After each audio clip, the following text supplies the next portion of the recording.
मैं डॉक्टर अमित भटनागर पंतनगर कृषि विश्वविद्यालय में सस्य विज्ञान विभाग में प्राध्यापक के पद पर कार्यरत हूँ। इस चैनल के माध्यम से मेरा प्रयास है किसानों तक सही जानकारी पहुंचे ताकि उसका लाभ वो खेती में ले सकें।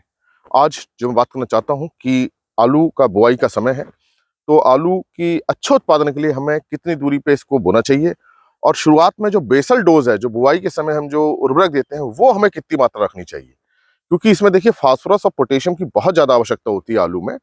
और अगर फास्फोरस या पोटेशियम कम रह जाता है तो आलू का साइज बैठता नहीं है, आलू छोटा रह जाता है। पहले बात करते हैं देखिए दूरी की।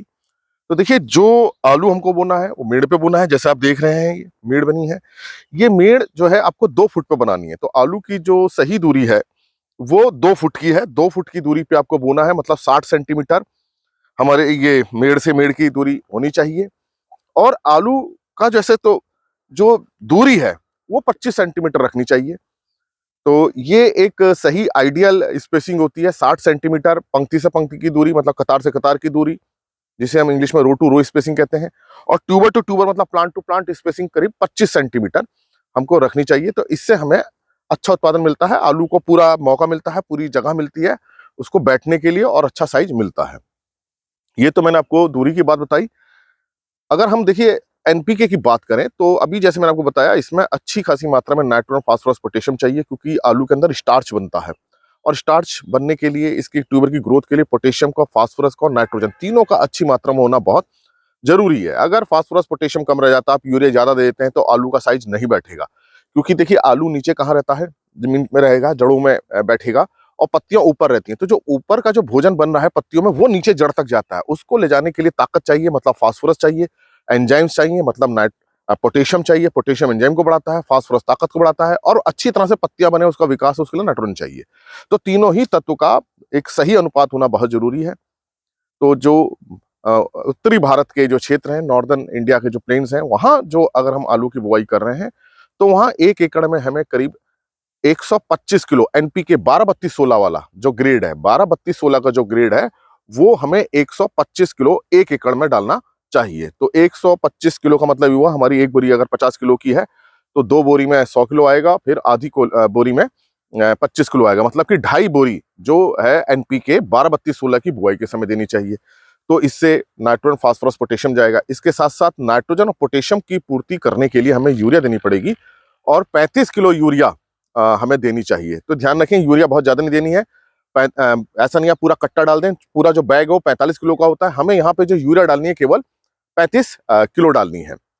और अब पोटेशियम थोड़ा रह जाएगा, उसको पूरा करने के लिए 45 kilo MOP, muriate of potash 45 kilo डालना है। 50 किलो का अगर बैग आता है तो आपको 45 किलो डालना है, पूरा नहीं डालना है, बचा के रखना है। देखिए एमओपी में पोटेशियम क्लोराइड है, पोटेशियम मिलता है, क्लोराइड मिलता है।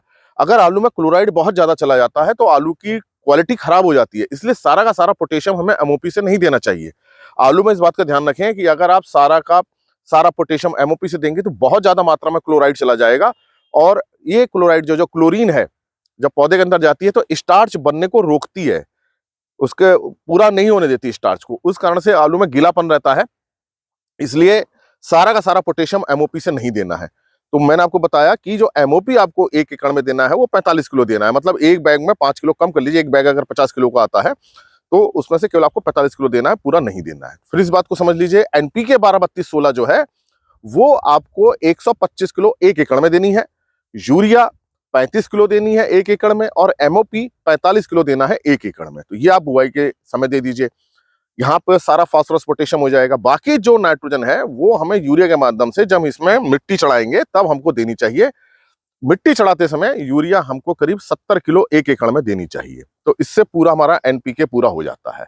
तो ये अगर आप ध्यान रखते हैं, एनपीके की पूरी मात्रा का ध्यान रखते हैं, तो निश्चित रूप से आप देखेंगे आलू की बहुत अच्छी पैदावार होगी, उसका जो आलू का साइज बहुत अच्छा बैठेगा और अच्छा आलू निकलेगा। आलू बहुत पास पास नहीं लगाना है। अगर बहुत पास पास लगा देंगे तो आलू का साइज छोटा रह जाएगा, छोटे छोटे आलू निकलेंगे।